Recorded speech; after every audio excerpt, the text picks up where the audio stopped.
como você me pediu, gravando um vídeo para falar um pouco sobre as características, né, as ideias de jogo do Zé Ricardo, que teve 2 passagens pelo profissional do Vasco, em 2017, onde foi o seu trabalho mais marcante ali, tirou o Vasco da zona de rebaixamento e levou para a pré-Libertadores do ano seguinte, né? O Vasco passou bem dessa fase, conseguiu garantir a vaga na fase de grupos, inclusive num grupo com Cruzeiro ali, Racing e Universidade do Chile, mas o desempenho nessa fase de grupos não foi muito boa e o Vasco precocemente foi eliminado, tá? E além disso, em 2022, no ano passado,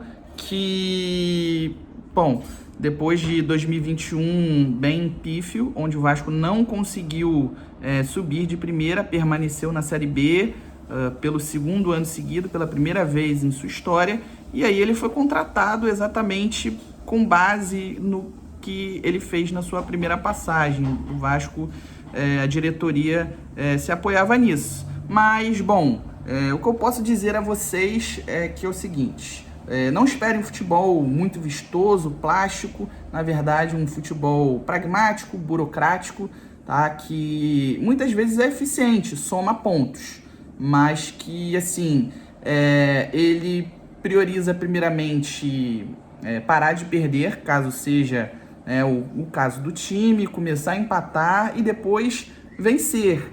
Mas assim, ele se destaca por organizar o time defensivamente, construir sistemas defensivos sólidos, né, que tomam poucos gols, mas também é um time que faz poucos gols.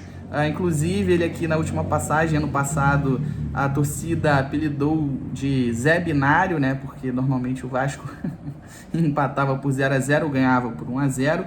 No começo da última temporada, ali da Série B, o Vasco demorou a engrenar com ele, foram 3 empates seguidos nas 3 rodadas, né? 3 pontos em 9 possíveis, então 1/3 da pontuação. Isso lá na frente acabou contribuindo para o Vasco ter uma reta final de Série B um pouco turbulenta ali, é claro, também por conta da queda de rendimento de muitos jogadores que eram pilares.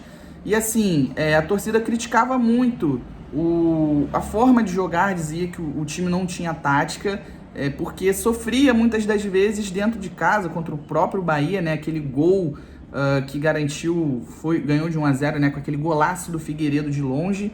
Então assim, o Vasco muitas das vezes sofria em casa, claro, o torcedor passional, né? Não costuma gostar muito de ver o seu time sendo dominado dentro de casa. Então, assim, foi o que eu falei. Não esperem um futebol muito vistoso. Muitas das vezes o time vai sofrer, como eu já citei, mas é um estilo de jogo eficiente, porque pontua, tá? Mas é isso que eu posso dizer. E muitas das vezes o time joga por uma bola, né? Por aquela bola que vai garantir o 1-0.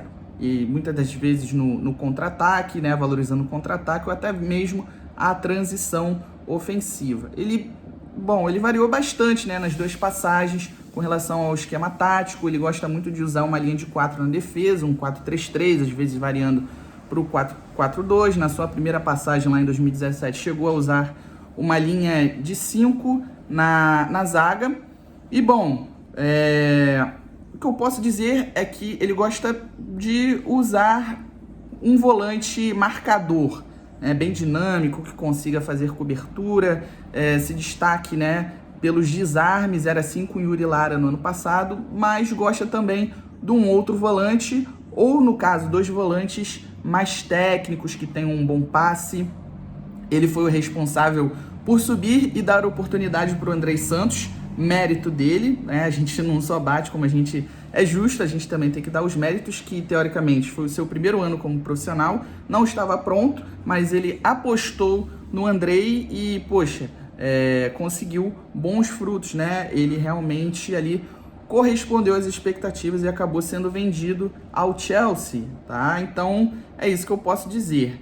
Normalmente joga com 2 ou 3 volantes, porque ele gosta de usar os pontas, gosta muito de jogadores voluntariosos, né, que joguem para o time, No caso dos pontas, o Figueiredo e o Peck, né? O Peck continua, melhorou do ano passado para esse, e é muito voluntarioso, muito responsável taticamente. O Zé Ricardo gosta muito desse jogador. Para vocês terem noção, por muito tempo, tanto o Peck como o Figueiredo, eles foram líderes de desarmes da equipe do Vasco, né? Sendo que é um quesito defensivo. Então, esses jogadores mais de defesa que deveriam liderar, eles acabaram caindo, foram para terceiro e para quarto, né? Porque, como eu já citei, os jogadores eles oscilaram na questão do desempenho, das atuações. Então, os dois chegaram a se tornar reservas no time do Vasco, com outros treinadores, né? O próprio Maurício de Souza, e o próprio